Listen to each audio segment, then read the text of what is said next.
Oh, let me fix this so you're not so crooked. Happy Valentine's Day, everybody. It's Darcy from the Purposeful Pantry, and I hope that you all had a really sweet day. Today we're talking about chocolate. The sales at the grocery stores are either going on now or they'll be going on for the next few days when you're shopping, but this goes on beyond Valentine's Day. It's how to store chocolate. It's how to store holiday chocolate so that you can keep it for a while. I know a lot of people like to keep it in the bottom bin of the refrigerator. My mother-in-law loves having it down there, so my father-in-law can come in and kind of sneak some candy every once in a while. And some people actually keep it in their freezer too. But I'm going to show you how to dry store it so that you can have it on your cupboard in your pantry all the time, have it available throughout the year because it will last you a really long time. I'm going to talk to you about a couple of issues with storing chocolate, like bloom, whether it's the sugar or the fat bloom. And I'm going to show you how I use my vacuum sealer to seal up the chocolate so I can put it on the shelf and save it for another day. All right, first what you're going to need is some chocolate. If you're around one of the holidays right now trying to figure out how to store your holiday chocolate, go now while it's on sale and grab it. We grabbed a few bags, not as many as we normally do because we're not eating as much anymore, but I grabbed a few bags of that. And what you're going to need for today's project are some food saver attachments, the jar attachments that allow you to use your vacuum sealer to seal your jars, a few canning jars with rings and lids. If you don't have the big machine, you can use this little handheld. It works just as well. I'll show you how to use it too. And then you need, I guess that's it. Yeah. So what I've done is I've already shown you how I've got one jar vacuumed up. So it's ready to go already. It was some Reese's white chocolate hearts. I think they're white chocolate or purple chocolate. I can't remember. Yeah, it's, if you can see it right there. I don't know. They're right there. This chocolate is vacuum sealed, ready to go. I can even store this in the refrigerator if I am worried about a storage spot that's warm. Our pantry sometimes can get warm in the summer because it backs onto our garage with not much insulation. But keeping it in the refrigerator like this will help you extend the shelf life of it, even past just throwing a bag down the bin. So first I want to talk to you about bloom. If you can see this, I'm going to step back and make sure it's in. What you're seeing right here is fat bloom on my chocolate. It's been in here for a little while. I did not vacuum seal this. I've had it for a while. And this is what happens when you do long-term storage in a place where you get either some fluctuation or it gets a little warm, and then it starts to, when it cools off, you're left with this white stuff on the outside. And when it's all slick, like this would be when you touch it, it's not slimy because I don't want you to think that's what it is, but it's a little bit of the fat that has come to the surface, and then as it cooled down, the crystals stayed on the surface. So it's a little bit of fat deposit on the outside. You can also get a powdery substance like that that's actually sugar bloom. That's the same kind of thing, where it got a little wet. So maybe you had it stored in the refrigerator. When you pulled it out, the condensation got to the outside. Then when you stored it again, it didn't have a chance to dry. That sugar then dries to the outside and leaves you with a little powder. Or it could be that you've got some moisture in your jar because it's not sealed properly like this one. But I can tell you that that chocolate doesn't taste any different just because it has a little bloom on it. Now, I might not want to serve these chocolate chips as a snack or put them in a granola mixture, but they will taste just fine in some chocolate chip cookies or anything else. All right, let's go. We're going to open, I left my knife right here, a bag of Hershey Kisses, and we are going to pour them into our jar.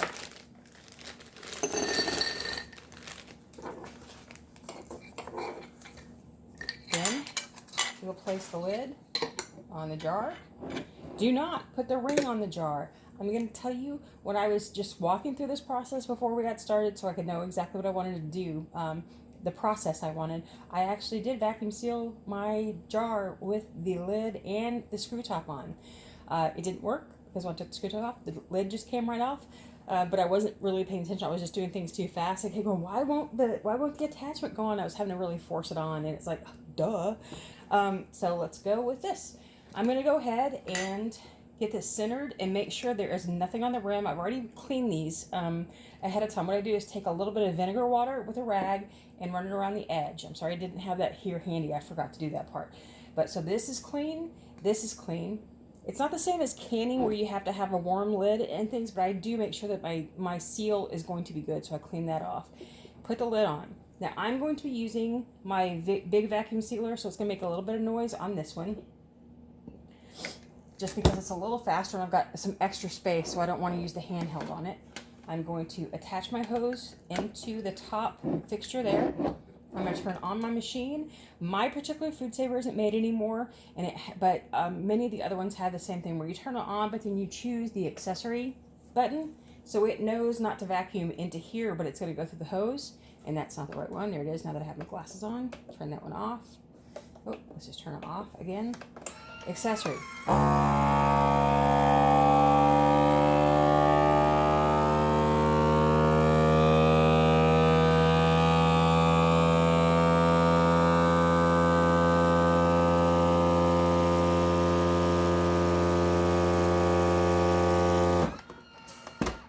Now you heard it change pitch, going from kind of really low to high, and you knew it was done. It turns itself off because it knows it can't vacuum anymore out.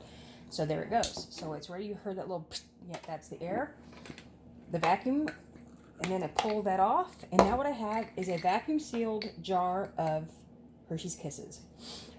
You can do this with any kind of chocolate and with any kind of candy, actually. My son he bought his own little package of Airheads with his money and said, this is what I want. I'm going to buy these. You can actually vacuum seal these to go ahead and keep them fresher longer if you're not going to eat them right away. Because over time, some candy can get a little stale, or, it just doesn't taste quite as fresh. And if you want to put them away and have them where the kids can't get to them readily, this is a good way to do it if you want to be able to ration for a while. We're not going to do these right now. We're just going to go ahead with more of the chocolate. So I'm going to show you how this machine works with a smaller jar. Not that you need to use this.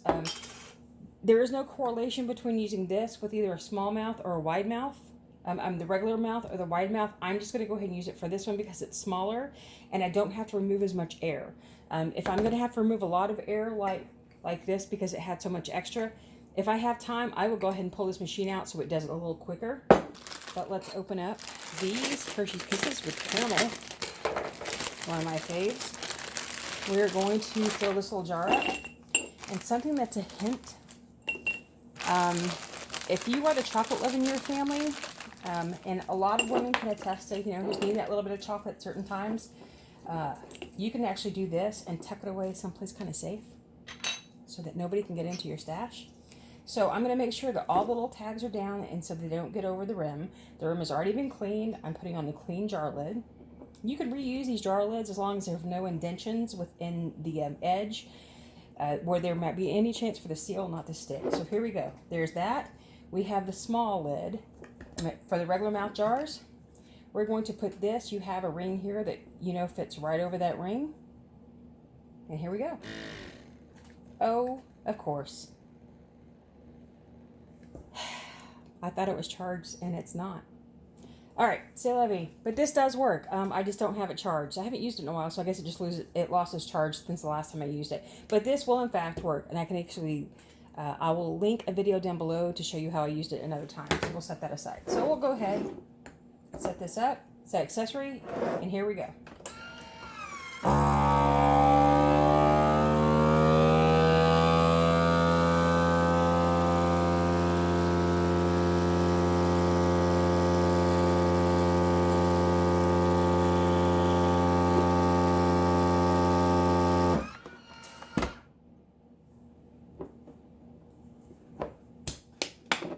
Now, when you're pulling these off, your little rubber ring may come off, and it's just fine. I've heard this from other people too, that for the regular mouth jar attachment, this ring tends to come out more. Don't know why it is. It just is. So, jar, lid, and you are set to go. When I have dehydrated products, I always leave my lids on. I don't leave just the lid on like you do with canning when you take off the screw top lid. I always take it off. The ring, sorry. In canning, you take the ring off to store it. That way you can check to see if there's a seal broken. You can see if anything's happening with your food. With dehydrated products, I like to leave it on to keep the lid there. It's easier for me to store, and I just prefer to do that. It's no big deal either way with these. Oops, there I go. So, I hope that helped you. You can use this for everything. So I hope that gave you some ideas about how you can store chocolate or any other kind of candy in your pantry long past the holiday that it came from. Take advantage of those holiday sales. The sales usually start. The sales usually start the couple of days before the holiday, depending on some stores who just want to get that stuff out, until up to a week or two after. It will be picked through, but you might find a lot of really great deals. Like these bags that I was using today could just be $0.25. So thanks for watching. God bless.